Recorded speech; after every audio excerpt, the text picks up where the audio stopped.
Astaghfirullah. Bismillahirrahmanirrahim. Assalamualaikum warahmatullahi wabarakatuh. Alhamdulillah wassalatu wassalamu ala Rasulillah wa ala alihi wa sahbihi wa mawalah wa la hawla wa la quwwata illa billahi wa ba'd. Alhamdulillah, di malam hari ini kembali kita bisa duduk di Masjid Nidaul Ilmi Kapling Beliung, dan kajian di malam ahad ini biar ada kitab pegangan dan juga pembahasannya urut, maka kita akan membahas kitab Al-Kabair karya Al-Imam Al-Zahabi rahimahullahu ta'ala, di mana kitab ini memuat tentang dosa-dosa besar, diurut berdasarkan dosa yang paling besar, kemudian dosa-dosa besar.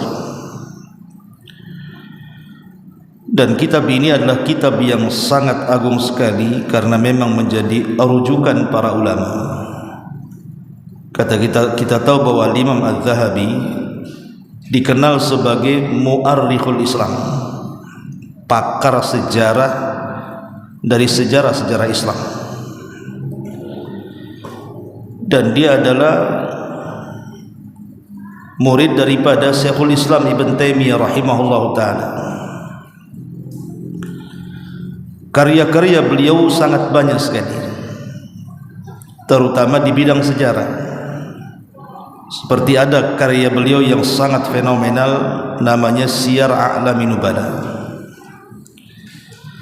Lah, salah satu daripada karya beliau adalah Al-Kabair, kitab yang memuat tentang kumpulan-kumpulan dosa-dosa besar.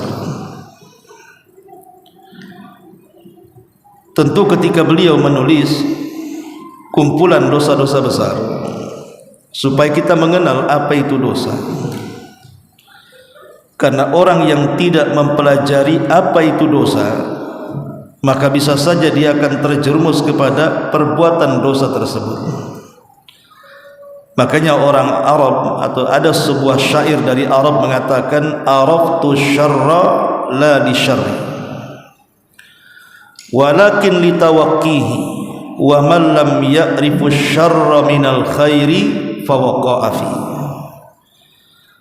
Aku mengenal keburukan bukan tujuannya untuk kuamalkan, tetapi mengenal keburukan itu tujuannya untuk mudah supaya ditinggalkan.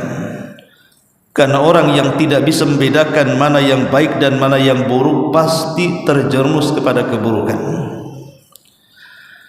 Makanya dengan mengenal dosa-dosa besar yang ditulis oleh Al-Imam Al-Zahabi dalam kitabnya Al-Kabair ini, akan memudahkan kita tentang dosa-dosa besar mana saja yang harus kita tinggalkan. Adapun tentang pembagian dosa ini kan memang ada dua. Ada yang disebut dengan kabair, ada yang disebut dengan saghair. Adapun kabair definisinya adalah setiap dosa yang ada ancamannya. Jadi setiap dosa yang terdapat ancaman baik di dunia atau di akhirat, maka dosa tersebut disebut dosa besar. Tapi kalau dosa kecil tidak ada ancamannya, tetapi tetap itu dosa yang kalau ditumpuk-tumpuk bisa menjadi besar. Seperti contohnya Allah Subhanahu wa taala di banyak ayat dalam Al-Qur'an mengatakan wailun lil mutaffifin.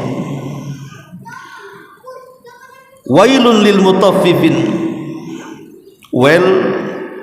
Disebutkan para ulama tafsir, salah satu penafsirannya adalah wadin fi jahannam, sebuah lembah yang terdapat di neraka jahannam. Syadidu zulmi, wa syadidun natani wa sadidul qari, di mana kedalaman lembah itu sangat dalam sekali, sangat gelap sekali, dan sangat busuk sekali. Itulah yang disebut dengan wail, sebuah lembah dalam jahannam. Untuk siapa wail di sini? Lil mutaffifin, untuk orang-orang yang mengurang-urang takaran dan timbangan. Saat berjual beli boleh jadi dia mengganjal takaran atau memotong meteran atau mengurang-urang takaran.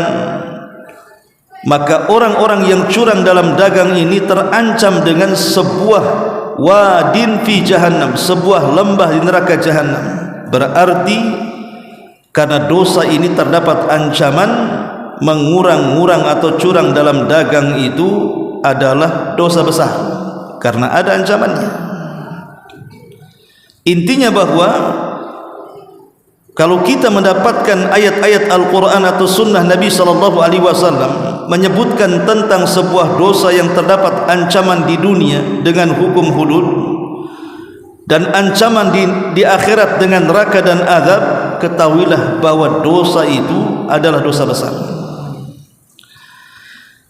Baik, kita akan baca dosa yang pertama kali yang dicantumkan oleh Al-Imam Az-Zahabi dalam kitabnya Al-Kabair. Kata beliau di sini, fa akbarul kabair asyirku billahi ta'ala wa huwa naw'an, ahaduhuma an yaj'ala lillahi niddan wa ya'buda ghairahu min hajarin aw syajarin aw syamsin aw qamarin aw nabiyyin aw syaikhin aw najmin aw malakin aw ghairi dhalik, wa hadha huwa syirkul akbarul ladzi dzakarahu Allah azza wa jalla fi kitabihil karim, innallaha la yaghfiru an yushraka bihi wa yaghfiru ma duna dzalika liman yasha. Kata beliau Az-Zahabi mengatakan, adapun dosa yang paling besar dari dosa-dosa besar, ada dosa besar, ada dosa yang paling besar di antara dosa besar itu adalah kesyirikan kepada Allah Subhanahu wa taala, dan itu dua macam. Salah satunya, seseorang menjadikan bagi Allah Subhanahu wa taala tandingan, kemudian dia menyembah selain Allah, dari batu, dari pohon, dari matahari, dari bulan, atau menyembah para nabi, menyembah syekh, menyembah bintang, menyembah malaikat, atau menyembah yang lainnya. Dan ini adalah kesyirikan yang sangat besar, di mana Allah Subhanahu wa taala menyebutkan di dalam Al-Qur'anul Karim, sesungguhnya Allah tidak akan mengampuni dosa kesyirikan, tapi Allah akan mengampuni dosa selain itu. Lihat perkataan Az-Zahabi rahimahullah taala di sini. Beliau mengatakan bahwa dosa yang pertama yang dicantumkan dalam kitabnya Al-Kabair adalah asyirku, kesyirikan. Ya, memang tidak ada dosa yang melebihi kesyirikan. Dosa manapun selain kesyirikan itu masih di bawah kehendak Allah. Kalau Allah Subhanahu wa taala menghendaki ampunan, maka akan diampuni dan dia tidak akan masuk ke dalam neraka. Tapi kalau Allah Subhanahu wa taala tidak berkehendak diampuni, harus masuk neraka dulu, maka dia akan masuk ke dalam neraka tapi tidak dikekalkan di dalamnya. Berbeda dengan kesyirikan. Kesyirikan itu dosa yang tidak akan terampuni, dan kalau masuk neraka maka dia akan dikekalkan di dalamnya. Kemudian beliau mengatakan di sini, wa huwa naw'an, bahwa syirik itu ada dua jenis. Ahaduhuma, salah satu dari dua jenis itu, an yaj'ala lillahi niddan, seseorang menjadikan bagi Allah tandingan, wa ya'buda ghairahu, dan dia pun menyembah selain Allah Subhanahu wa taala, min hajarin, dari batu, aw syajarin, dari pohon, seperti yang dilakukan oleh orang-orang jahiliyah. Lata, Uzza, Manat, Khubal, itu adalah berhala-berhala yang terbuat dari bebatuan dan sebagiannya dari pohon yang dipahat.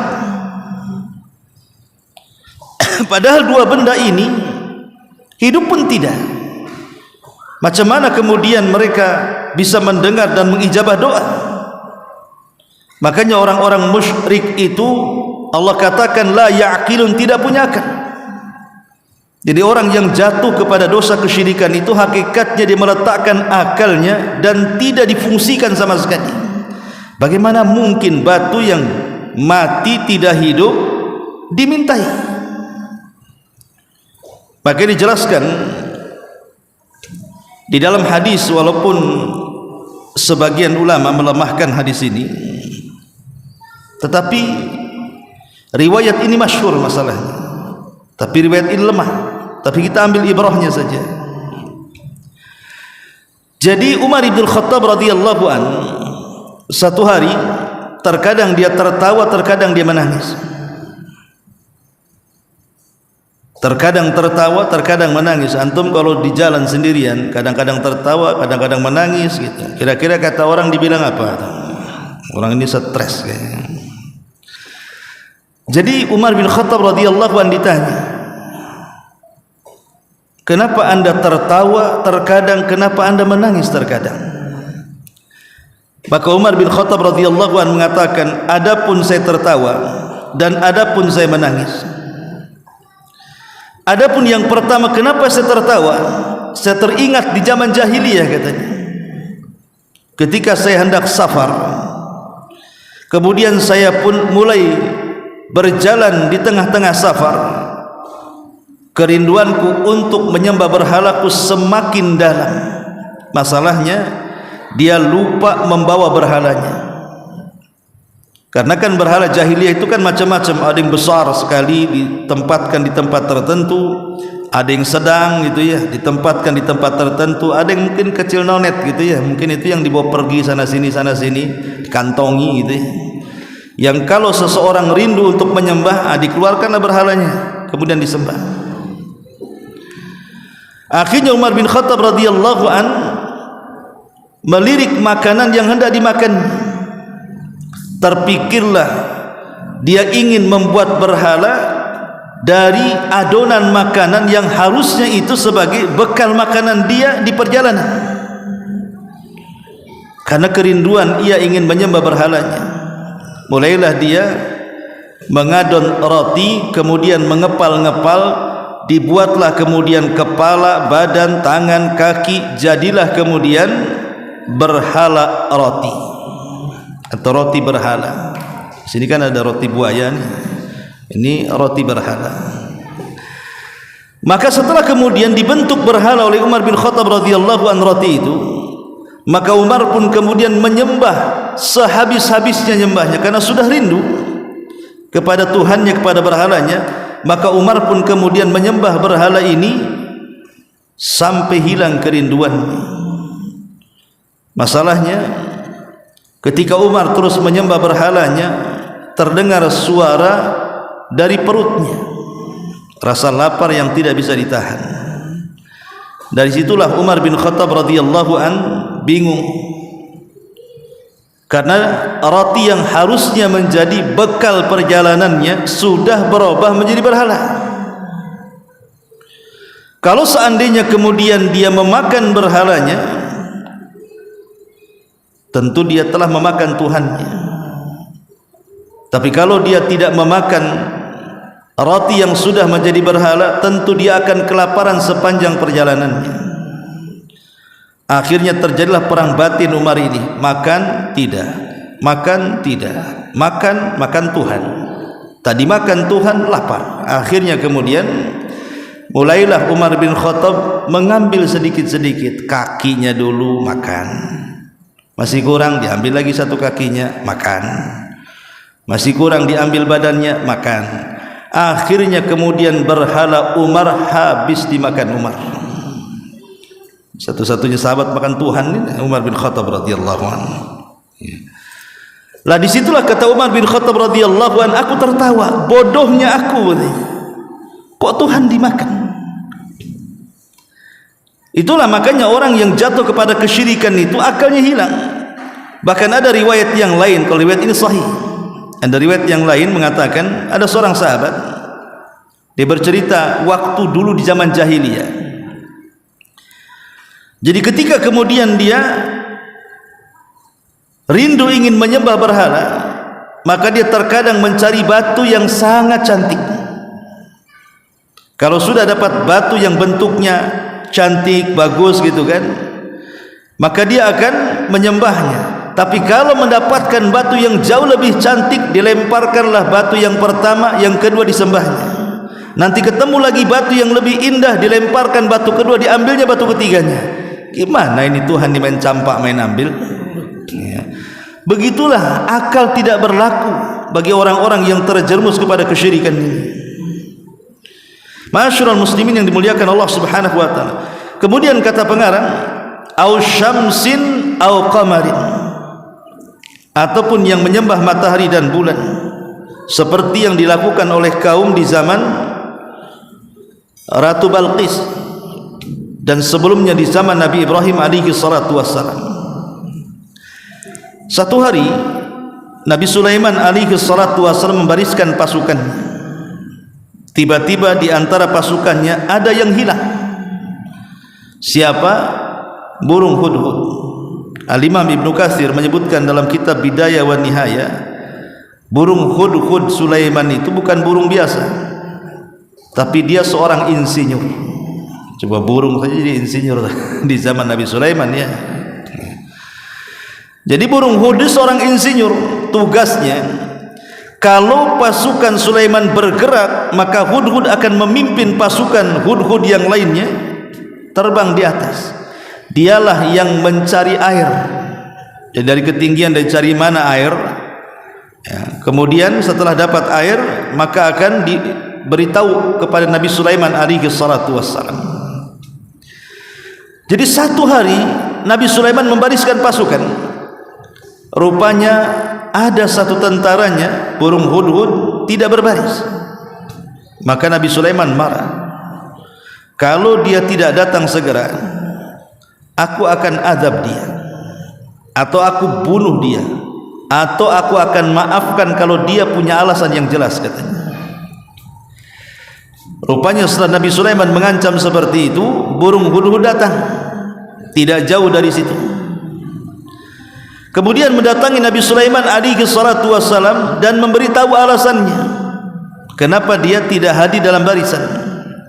Dia mengatakan, aku barusan terbang ke daerah Yaman. Bayangkan Sulaiman di mana? Palestina. Kerajaan Balqis itu di Yaman, di Ma'rib sana. Jadi kata hudhud, aku terbang ke sebuah negara di mana negara itu sangat indah sekali, di mana Allah Subhanahu wa taala memenuhi kecukupan rizki mereka. Tetapi negara tersebut dipimpin oleh seorang wanita. Dan sayangnya kata hudhud, mereka para penyembah matahari dan bulan. Yasjuduna lisyamsi wal qamar. Mereka menyembah matahari dan bulan. Maka Nabi Sulaiman alaihi salatu wassalam ingin menguji hudhud dan mengantarkan surat. Kalau begitu, lemparkan surat ini kepada si Ratu Balqis itu. Surat itu berisikan agar Ratu Balqis meninggalkan kesyirikannya dan beralih kepada agama tauhid. Maka Allah Subhanahu wa taala menyebutkan dalam surah An-Naml itu, di mana burung hudhud kemudian melemparkan suratnya, kemudian dibaca oleh Ratu Balqis. Sempat Ratu Balqis mengadakan rapat bersama para pembesarnya untuk melawan. Tapi Ratu Balqis ini wanita berakal dan mengatakan, kalau kita melawan sebuah negara, kalau sudah terjadi pertempuran dan perebutan kekuasaan, dipastikan negara itu hancur, dan saya tidak menghendaki kehancuran negara saya.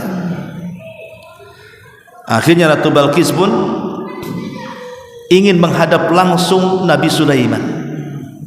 Berangkat dia dari Yaman ke Palestina. Mendengar bahwa Ratu Balqis akan datang menemui Sulaiman, maka Nabi Sulaiman mengumpulkan orang-orangnya kemudian membuat sayembara. Ratu Balqis sedang dalam perjalanan kemari. Siapa di antara kalian yang bisa memindahkan istananya ke sini? Siapa di antara kalian yang bisa memindahkan istananya kemari? Maka berdirilah kemudian jin dari kalangan Ifrit, dan ulama akidah mengatakan Ifrit itu bawahan iblis langsung. Berdirilah kemudian Ifrit dan mengatakan, wahai sang raja, aku mampu memindahkan istana Ratu Balqis sebelum engkau berdiri dari singgasanamu. Tiba-tiba orang-orang, ada seorang yang dikatakan seorang yang soleh, yang beriman, yang tidak diketahui dia, mengatakan, bahkan aku bisa wahai baginda memindahkan istana Balqis kemari sebelum engkau mengedipkan mata. Sebelum berkedip saja matamu sudah ada tuh istana. Subhanallah, betul. Sebelum berkedip Nabi Sulaiman, istananya sudah jogrok di situ. Makanya ketika Ratu Balqis kemudian datang ke Palestina, masuk, padahal itu istananya sendiri, dia tidak mengenali karena sudah dirobah oleh Nabi Sulaiman, dibuat istana kaca, sehingga ketika masuk di bawahnya ada air, disangka dia masuk ke air, disingkapnya kemudian bajunya, padahal dia berjalan di atas kaca. Dan begitu serasi sejarahnya, ma'ruflah Sulaiman dengan Balqis. Yang ingin saya katakan bahwa orang yang menyembah matahari dan bulan itu sudah ada sejak zaman dulu. Bahkan sebelum zaman Balqis sendiri, Nabi Ibrahim alaihi salatu wasallam, di zaman Namrud sudah ada orang yang menyembah matahari dan bulan itu. Dan itu akan tetap ada sampai hari ini. Di mana ada orang-orang yang menyembah matahari dan bulan kan. Pagi-pagi kadang bawa lidi kan itu ya, ngadap ke timur, nanti sore ngadap ke barat kan. Makanya kenapa Islam melarang sholat ketika terbit matahari dan ketika tenggelamnya, biarkan dia naik sedikit. Karena kalau matahari terbit kemudian kita sholat, maka di situ ada tanduk setan. Karena ketika itulah orang-orang musyrik sedang menyembah terbitnya matahari dan terbenamnya. Ma'asyiral muslimin wal muslimat rahimakumullah. Kemudian kata Al-Imam Az-Zahabi rahimahullah ta'ala, au nabiyyin au syaikhin, ataupun menyembah para nabi atau menyembah syekh. Seperti siapa menyembah para nabi? Yahudi dan Nasrani. Allah Subhanahu wa taala mengatakan di dalam surah At-Taubah, wa qalatil yahudu Uzairun ibnullah wa qalatin nasara al-masih ibnullah dzalika qauluhum bi afwahihim yudahiuna qaulal ladzina kafaru qatalahumullahu anna yufakun. Berkata orang-orang Yahudi, Uzair itu putra Allah. Berkata orang-orang Nasrani, Al-Masih Isa bin Maryam itu putra Allah. Itulah perkataan mereka, menyerupai apa yang dikatakan orang-orang musyrik sebelumnya. Karena orang-orang musyrik di zaman Nabi SAW, mereka menganggap malaikat-malaikat itu putri-putri Allah Subhanahu wa ta'ala. Jadi orang Yahudi menganggap Uzair putra Allah, orang Nasrani menganggap Al-Masih ibnu Maryam putra Allah. Orang-orang musyrik menganggap para malaikat itu putri-putri Allah. Hanya Islam yang menganggap bahwa kul huwallahu ahad Allahus samad lam yalid wa lam yulad wa lam yakul lahu kufuwan ahad. Lam yalid, dia tidak melahirkan, wa lam yulad, dan tidak dilahirkan. Dia tunggal dan esa. Nah, dari sini kita tahu bahwa ada orang-orang yang menyembah para nabi, terutama orang-orang Nasrani yang jelas-jelas mereka ekstrim, ghulu ketika menyembah Isa bin Maryam. Sebagian mereka mengatakan Isa adalah satu di antara tiga Tuhan. Sebagian mereka mengatakan bahwa Isa adalah anak Tuhan. Bahkan yang lebih ekstrim, mereka mengatakan Isa adalah Tuhan. Tuhan adalah Isa, Isa adalah Tuhan. Padahal di dalam Islam Isa adalah hamba Allah dan Rasul. Isa itu hamba Allah dan Rasulnya. Kalau memang Isa bin Maryam itu Tuhan dengan anggapan karena dia terlahir tanpa bapa, sehingga kemudian yang menghamili Maryam itu adalah Tuhan, lahirlah kemudian putra Tuhan, maka Allah Subhanahu wa taala katakan inna masala Isa kamasali Adam. Permisalan Isa itu sama dengan Adam, kata Allah.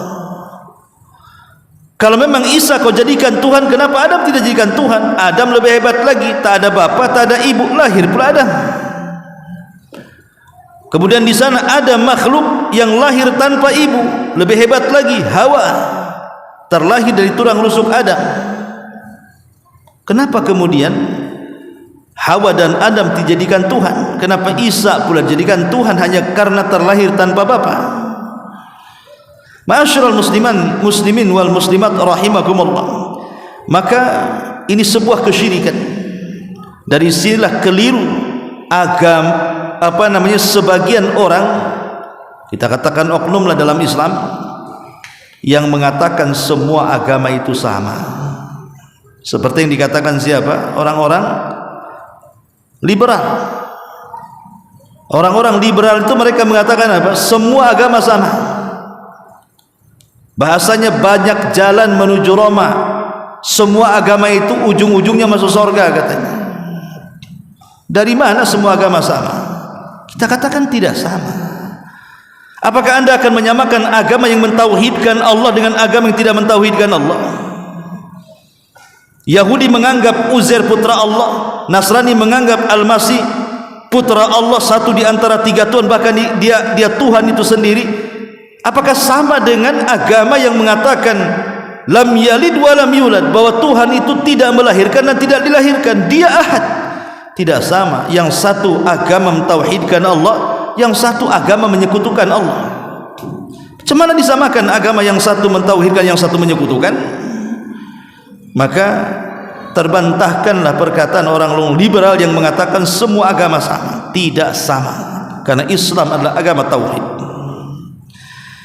Kemudian kata beliau, au nabiyin au syaikhin, atau menyembah syekh. Dan itu paling banyak di negeri kita. Akhir-akhir ini kan antum dengarlah berita tentang orang-orang yang memalsukan kuburan-kuburan. Memalsukan kuburan-kuburan, kemudian diklaim bahwa kuburan ini kuburan wali fulan, Habib fulan, Syarif fulan, kan itu. Subhanallah. Mungkin pada awalnya yang membuat kuburan itu, mungkin orang tidak percaya. Tanah yang tadinya kosong, tiba-tiba kemudian dibuat kuburan lebih panjang daripada kuburan umum, kemudian diklaim itu kuburan wali, kemudian dibuat khurafat sejarah, kemudian diberi nama yang cantik. Boleh jadi pada awalnya manusia tidak percaya. Tapi ketika kemudian pembuat kuburan ini membuat berita hoax, dan berita hoax itu diulang-ulang, namanya kaidah komunikasi, ikhwan. Berita dusta itu kalau terus diulang-ulang, lama-lama jadi benar. Pasti ada aja orang yang membenarkan itu. Bolehlah mungkin ketika pada awalnya, pada generasi pembuat kuburan palsu itu, mungkin tidak ada orang menyembah, tidak ada orang yang datang berziarah, karena orang masih ragu. Boleh jadi generasi kedua setelah generasi pembuat kuburan meninggal, datang generasi kedua, datang generasi ketiga, boleh jadi kuburan ini bisa saja kemudian menjadi kuburan wali, walaupun tidak ada wali di situ. Apalagi ada rekomendasi orang yang dianggap wali. Itulah kesyirikan terjadi di zaman Nabi Nuh. Ketika para pembuat patung Wad, Yagus, Ya'uq, Nasr itu masih hidup, tidak ada yang menyembah patung-patung itu.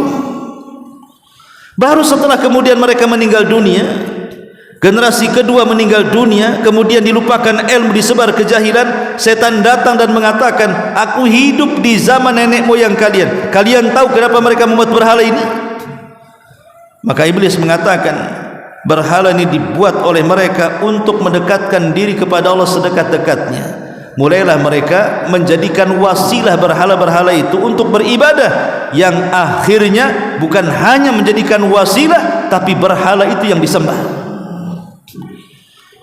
Itu memang begitu. Alhamdulillah masih ada orang-orang yang membongkar kasus-kasus seperti ini. Dibongkar rupanya tidak benar, tidak ada itu kuburan wali di situ. Setelah ditelisik dan diteliti, rupanya hanya sekedar motif ekonomi, supaya orang yang datang berziarah kemudian meletakkan infak-infak mereka, kemudian mereka mendapatkan uang karungan gitu ya, dan dengan itulah mereka menikmati, na'udzubillah, menikmati dari kesyirikan, uang haram ya. Ma'asyiral muslimin yang dimuliakan Allah Azza wa Jalla. Kemudian kata beliau, au najmin, ataupun menyembah bintang yang terjadi di zaman Nabi Ibrahim, au malakin, ataupun malaikat seperti yang disembah orang-orang musyrik. Mereka menganggap malaikat itu putri-putri Allah, au ghairi dzalik, atau selain itu. Wa hadza huwa syirkul akbar, maka ini sebuah kesyirikan yang sangat dan teramat sangat besar.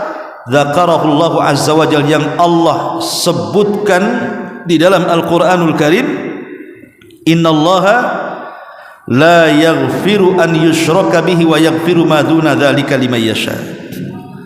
Allah tidak akan mengampuni dosa syirik, tapi Allah akan mengampuni dosa selain itu. Kemudian Az-Zahabi mengatakan, wa qala ta'ala inna syirka la zulmun azim, sesungguhnya kesyirikan itu sebuah kezaliman yang sangat besar. Siapa yang lebih zalim daripada orang-orang yang menzalimi Allah Subhanahu wa taala? Kalau saya boleh analogikan seperti ini, ikhwan. Antum punya anak, kemudian anak ini antum besarkan, antum sekolahkan di PAUD, setelah PAUD antum sekolahkan di TK, setelah TK antum sekolahkan di SD, setelah SD antum sekolahkan di SMP, SMA, sampai perguruan tinggi. Ambillah S1, magister, sampai doktor, kemudian jadi profesor, kemudian dia pun menjadi orang besar, orang sukses. Kemudian dia ingin membalas kebaikan orang tuanya yang sudah membesarkan sedemikian rupa sampai menjadi orang sukses. Setelah dia menjadi jutawan, miliarder, triliunan, uangnya tidak berseri, dia ingin membalas kebaikan orang tuanya dengan cara apa? Mengirim uang banyak, hadiah banyak. Tetapi uang dan hadiah ini tidak ditujukan kepada kedua orang tua yang membesarkannya, tetapi ditujukan ke tetangganya. Jadi setiap ngirim hadiah alamatnya ke tetangganya, setiap ngirim uang alamatnya ke tetangganya. Kira-kira orang tuanya sakit hati enggak? Sakit hati, kawan. Saya yang membesarkan, saya yang mendidik, saya yang membuat orang jalan, dia sukses, sudah sukses, berbuat baik ke tetangganya yang ia bukan yang melahirkan, yang ia bukan memberikan pendidikan, memberikan arahan, tiba-tiba sudah sukses, orang lain pula yang diuntungkan. Apa tidak sakit tuh orang tuanya?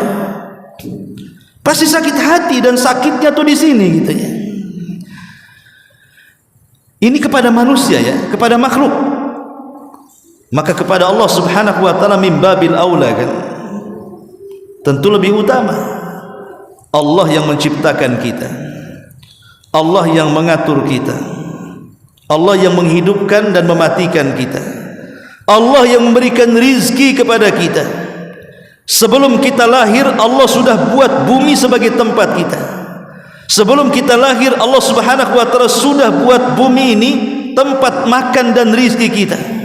Allah berikan fasilitas di bumi ini sedemikian rupa supaya kita menikmati di dalamnya, baik makanan, minuman, atau yang sejenisnya, sampai kepada kendaraan dan sejenisnya. Tiba-tiba setelah itu semuanya kita sekutukan Allah Subhanahu wa taala dengan yang lainnya. Itu kan sama dengan anak durhaka tadi kan. Setelah sukses bukan berbuat baik kepada orang tuanya, berbuat baik kepada tetangganya.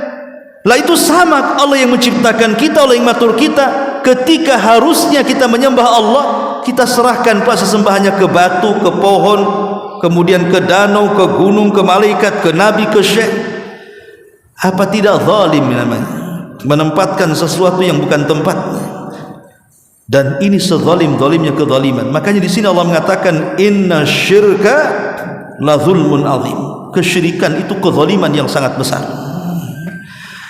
Kemudian kata Imam Zahabi, wa qala ta'ala, dan Allah Subhanahu wa taala berfirman, innahu man yusyriku billahi faqad harramallahu alaihi aljannah wa ma'wahu an-nar wa ma lidh-dhalimin min ansar. Sesungguhnya orang-orang yang menyekutukan Allah, maka Allah haramkan padanya surga, tempatnya neraka, dan di akhirat dia tidak akan ada pertolongan. Ada 3 poin ikhwatul fiddin muliakan Allah azza wa jalla. Kenapa dosa syirik itu sangat menakutkan? Ada 3 poin penting. Kenapa dosa syirik itu teramat sangat menakutkan dibandingkan dosa-dosa yang lainnya? Pertama, karena kesyirikan itu menghancur leburkan semua amal. Kalau seumur hidup kita dari lahir sampai menjelang mati tidak pernah berbuat dosa sekejap mata pun, tapi sebelum kematian kita melakukan satu kesyirikan, dan itu adalah syirkul akbar, syirik besar, maka mulai kita brojol sampai menjelang kematian tidak ada guna amalan itu, tidak ada gunanya amalan itu.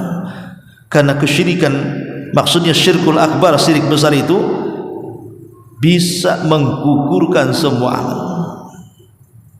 Makanya Allah Subhanahu wa taala mengkhitab nabinya, la in asyrakta la yahbatanna amaluka wa la takunanna minal khasirin. Hai Muhammad, kalau engkau menyekutukan Allah, habis amal.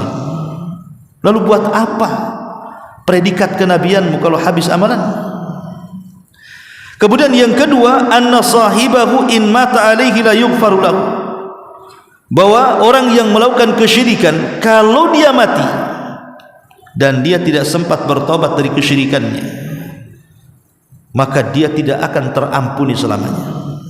Tidak ada syafaat yang akan menyelamatkannya, tidak ada rahmat yang akan mengeluarkannya dari neraka. Dia tidak ada kesempatan untuk meminta pertolongan. Dan yang ketiga, sebagaimana ayat ini, kalau dia mati di atas kesyirikan, maka dia dikekalkan di neraka dan diharamkan masuk surga. Ini kenapa kesyirikan ini dosa yang menakutkan?